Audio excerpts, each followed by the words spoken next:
सभागार में उपस्थित सम्मानित प्रबुद्ध बच्चों एवं भारतीय संविधान की रक्षा की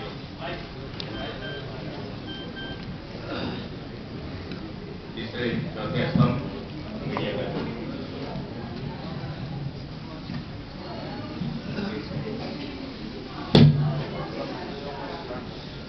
भारतीय नागरिक और उनके अधिकार विषय बहुत वृद्ध है।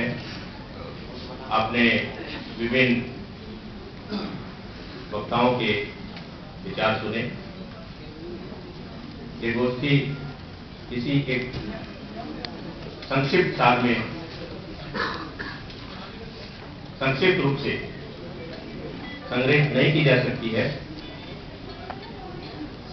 इसलिए जो भी अधिकार हम लोगों के हैं उनको समझने के लिए केवल एक ही बात कही जा सकती है कि अधिकार वह है जो विधि सम्मत मांगा जा सकता है और चुनौतियां वह हैं जो उस विधि सम्मत अधिकार को हनन कर रहे हैं।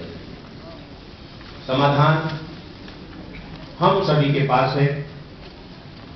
हम सरकार से अपेक्षा करते हैं कि हमारे सभी अधिकारों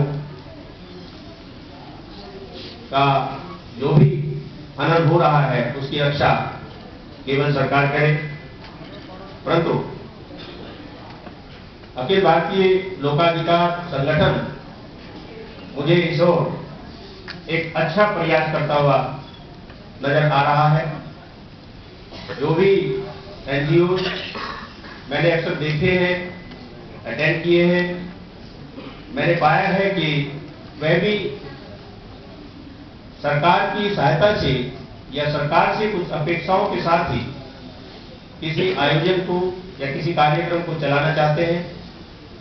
मुझे पता चला है शर्मा जी से कि उनके इस संगठन में कभी किसी सरकारी वित्तीय सहायता की अपेक्षा नहीं की गई है और इस मामले में ये संगठन बधाई का पात्र है।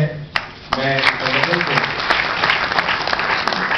धन्यवाद देता हूं और आशा करता हूं कि ये संगठन सदैव नागरिकों के अधिकारों के प्रति सजग होते हुए उनके अधिकारों की रक्षा करने के लिए अग्रसर होता रहेगा और समाज में उनके अधिकारों के प्रति जागरूकता लाता रहेगा।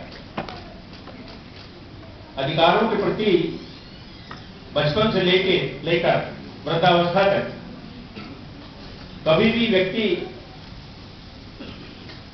ये नहीं जान पाता है कि उसके कितने अधिकार हैं, परंतु विचार करके यदि देखा जाए जो भी विचार उसके मन में आता है कि ऐसा होना चाहिए, तो यदि वो होना चाहिए विधि सम्मत है तो वही उसका अधिकार है।